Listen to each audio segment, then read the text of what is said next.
when that presence is gone, silence can feel deafening. That's where this mistake creeps in, because we're human.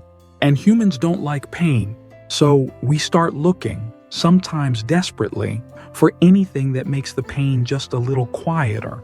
Sometimes it's food or shopping. Sometimes it's too much wine in the evenings. And sometimes it's people. Not necessarily people who are good for us, just people who make us feel less alone.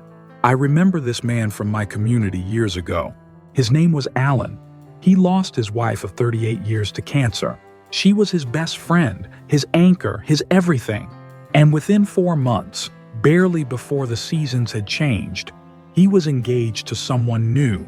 I'm not here to judge anyone's timing. Grief looks different for all of us. But even Alan admitted later, quietly, that it wasn't love. It was loneliness. He said, "I didn't want to eat another dinner by myself. I didn't want to wake up to silence." So he filled the silence with someone else. And within a year, the marriage was over. Not because she was unkind, but because it had started from a place of fear, not healing. That's what loneliness does. It clouds our judgment. It convinces us that any company is better than none. And sometimes it leads us into decisions, relationships, habits, routines that do more harm than good. So what do we do instead? We slow down. We sit with the pain, not forever, but long enough to understand it. And we heal before we try to replace.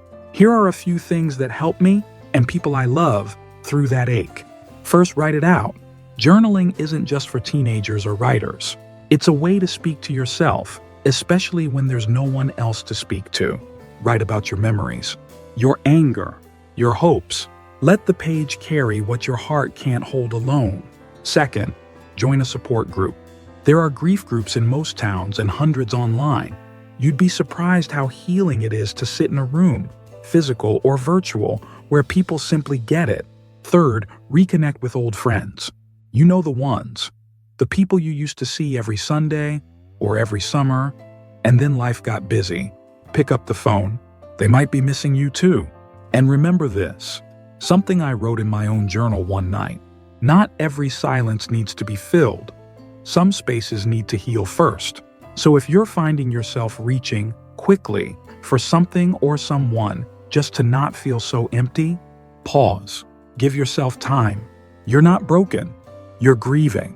And the best things, the right things, will come when you're ready, not just when you're hurting.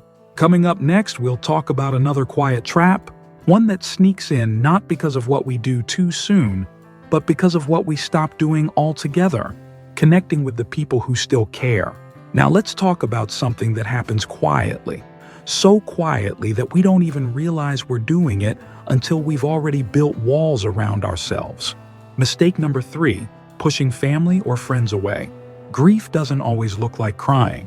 Sometimes it looks like silence. Sometimes it's a full day without picking up the phone, or declining invitations, or saying I'm fine when we're anything but. After a loss, it's natural to want space, to not have to explain how you're feeling, to not pretend you're okay when you're not. But sometimes that space grows into distance, and that distance becomes loneliness. And before we know it, we've isolated ourselves from the very people who would have helped us through it. I remember Mr. Howard, a neighbor from years ago. He was a strong man, quiet but steady. He lost his wife, Mabel, after nearly 50 years of marriage. And after the funeral, he slowly stopped showing up. Didn't come to Sunday service. Didn't wave from his porch like he used to. His daughter lived 2 towns over and would call weekly, but he rarely picked up. He told someone at the post office once, "I don't want to be a burden." That sentence stuck with me. I don't want to be a burden. It sounds noble, but it's heartbreaking, because love never sees you as a burden. Mr. Howard thought he was making it easier on his family by withdrawing. But in truth, they were worried sick. His granddaughter later said, "We didn't need him to be okay. We just needed him to stay connected." You see, grief tricks us into thinking we're protecting people by hiding away.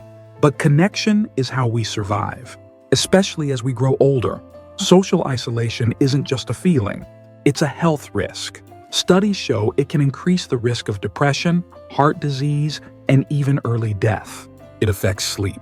It affects memory. It eats away at your joy, your strength, and your will to keep going. But there is hope, and it starts with one small act of reaching out. Answer the phone. Even if you don't feel like talking, just say, "I'm here. I'm listening." Invite your kids or grandkids over for dinner, even if it's takeout. Tell a friend, "I don't need advice. I just need you to sit with me." Connection doesn't require a party or a long conversation. It just needs a little willingness to stay open. And if the people around you don't call as often as you'd like, don't take it personally. They may not know what to say. Sometimes they're afraid of saying the wrong thing, so they say nothing at all. Be the one to go first. It's not weakness. It's courage. It's choosing life. And the people who love you will be so grateful you did. So let me ask you, have you found yourself pulling away more since your loss? Have you gone longer than usual without returning a call or showing up to something you used to enjoy? Comment number 3 if you felt that too, because I promise, you are not alone in that feeling, but you can be less alone tomorrow. Now let's talk about something many of us stop thinking about entirely in the wake of loss, our health. Because sometimes, when the one who used to care for us is gone, we stop caring for ourselves too. Now let's talk about a mistake that often happens without intention, almost like grief's side effect. Mistake number 4, neglecting your own health. You see, when you've lost the person who used to remind you to take your pills, to schedule your checkups, to say, you should really get that cough looked at, it's easy to let those things slide. And in the beginning, you don't even notice it. You're overwhelmed, exhausted. You don't feel like cooking, so you skip meals or eat whatever's easiest. You miss one doctor's appointment, then another. And before you know it, 2 years have gone by, and your body is waving a white flag. Let me tell you about Evelyn. Evelyn was 74 when her husband George passed away. They were one of those couples who'd been inseparable for decades. George was the practical one, always keeping track of Evelyn's medications, making sure she ate breakfast, setting reminders for her checkups. After he was gone, Evelyn just stopped, not on purpose. She was grieving. She stayed in bed longer. She didn't go grocery shopping. She stopped checking her blood pressure. She canceled her yearly physical, told herself it was just not important right now. And then, one afternoon, while walking from the kitchen to the living room, she collapsed. It was a mild stroke. She survived, thankfully, but it was the wake-up call she didn't see coming. Her doctor told her, gently, that the combination of grief-related stress, poor eating, and unmanaged blood pressure had all played a role. Now let's pause here for a second, because this is important. Grief is real, stress is real, and they have physical consequences. When you're grieving, your immune system weakens, your inflammation levels rise, you're more prone to heart problems, blood sugar issues, poor sleep, even memory and balance can suffer. This is why taking care of your body after loss isn't about vanity or routine. It's about survival. It's about giving yourself the chance to live, fully and steadily, through the storm. So what can you do? First, schedule your checkups. Even if you missed a year or 3, it's never too late to get back on track. Let your doctor know what's been going on. You don't need to have it all together. Just be honest. Second, eat something nourishing every day. You don't have to cook gourmet meals. A bowl of soup, a piece of fruit, a handful of nuts. Your body doesn't need fancy. It needs fuel. Third, move your body, even just a little. A short walk around the block, stretching in your chair, 5 minutes of breathing and standing tall. It matters more than you think. And most of all, forgive yourself. You've been through something heavy, but as I wrote in my journal once, taking care of yourself isn't selfish. It's honoring the one who loved you. George would have wanted Evelyn to keep living, to take her medicine, to eat, to laugh, to stay. And if you've lost someone, I'd bet they'd want the same for you. So don't wait for a wake-up call. Start today. Small steps, gentle routines, a quiet decision to show up for yourself. Because you are still here, and your life still matters. Up next, let's talk about one last mistake. One that affects your mind, your heart, and even your will to keep waking up in the morning, losing your sense of purpose. Let's talk about what happens when we forget why we keep going and how to find it again. And now we come to what I believe is the quietest, most dangerous mistake of all: letting your sense of purpose fade away. You see, when we lose someone we've built our days around, when there's no one left to make lunch for, no one to remind about their medication, no hand to reach for in the night, something inside us goes still. And not just emotionally, but spiritually. It becomes easy to ask, what am I here for now? Who needs me? What difference does another day even make? I want to tell you about Mrs. Elsie. She lived 2 houses down from me back when I was still in my 70s. Elsie was one of those women who always had something in her hands: a tray of cookies, a dish towel, a notepad with everyone's birthdays scribbled on it. She had cared for her husband through 10 long years of illness. She did it with grace, with strength, with fierce loyalty. And then, one morning, he was gone. At first, everyone came around. They brought food, cards, warm hugs, but slowly the visits faded. And Elsie, who had once been up at sunrise and bustling through the house, started staying in bed past noon. She didn't water her flowers. She didn't go to church. And one day, she told me something I'll never forget. She said, "I just don't know what I'm supposed to do now. My whole life was wrapped around caring for him. And now, it's just empty." That, right there, is what happens when we lose purpose. It's not just sadness. It's not just grief. It's the loss of meaning. And research backs it up.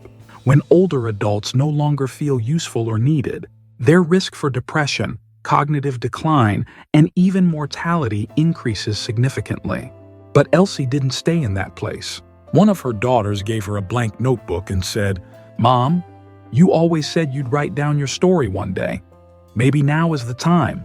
At first, she resisted, but slowly, one page at a time, she started writing, and something began to return. Her mornings had a rhythm again. She had a reason to get dressed, to sit at the table, to think about her life, her words, her memories. It didn't fix the loss, but it gave her something to do, a reason to look forward, even as she looked back. And that's what I want to say to you today. Purpose doesn't have to be big. It doesn't have to be grand or noble. It just has to matter to you. Plant something. Volunteer at the library. Call someone every Sunday just to check in. Take a class, online or in person. Teach your grandchildren how to cook that one special recipe. Start that book you've been thinking about, even if no one else ever reads it. Because the truth is, when we have a reason to wake up, we're more likely to stay alive, and more importantly, to actually live. So let me ask you, what gives you a sense of purpose right now? If you're still listening, comment number 4. I'd love to know what keeps you going. Because this life, your life, still has meaning. Not just in the past, not just in memory, but in this moment and in all the ones to come. Let's bring all of this together because we've walked through 5 heavy but honest truths. Up next, your reminder that yes, there's grief, but there's still you. And you're worth taking care of. So here we are, my friend, at the end of this conversation, but maybe the beginning of something deeper. We've talked about 5 quiet, powerful mistakes people often make after losing a spouse. Not because they're foolish, not because they're careless, but because grief is heavy. It clouds the mind, wears out the body, and sometimes gently convinces us to give up a little without even realizing it. We talked about how easy it is to make big financial decisions too quickly when your heart's still broken and your head's still spinning.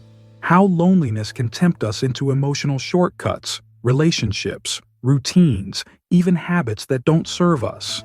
How we pull away from family and friends thinking we're sparing them, when in fact, they just want us to stay connected. How we forget our own health when the one who used to care for us is no longer there to remind us. And how, without a clear purpose, the days start to feel a little dimmer, a little heavier. But here's what I want you to take from all of this. You are still here. And because you are still here, you still matter. Your life still has value. Your voice, your story, your quiet strength. It's not done yet. This next chapter might look different. It may be slower, softer, more solitary at times, but it can still be rich. It can still be meaningful. It can still be yours. So don't rush. Don't decide everything today. Just decide one thing: to stay open, to healing, to connection, to a new sense of rhythm, to the idea that joy is still possible. You don't have to do it alone. Not now, not ever. And if this conversation meant something to you, if even one part of it spoke to your heart, would you leave a comment? Just a word, a memory, a me too. Let's remind each other that healing is not a straight line, and it's not something we do in silence. And if you know someone who's walking through this same kind of loss, someone whose house feels quieter than it used to, share this with them. Sometimes the right words at the right moment can hold someone up in ways we never fully understand. Thank you for spending this time with me, for listening, for reflecting, for showing up for your own heart. You've made it through harder things than this, and I believe you will keep going, gently, bravely, and on your own terms. Take care of yourself. I'll see you in the next story.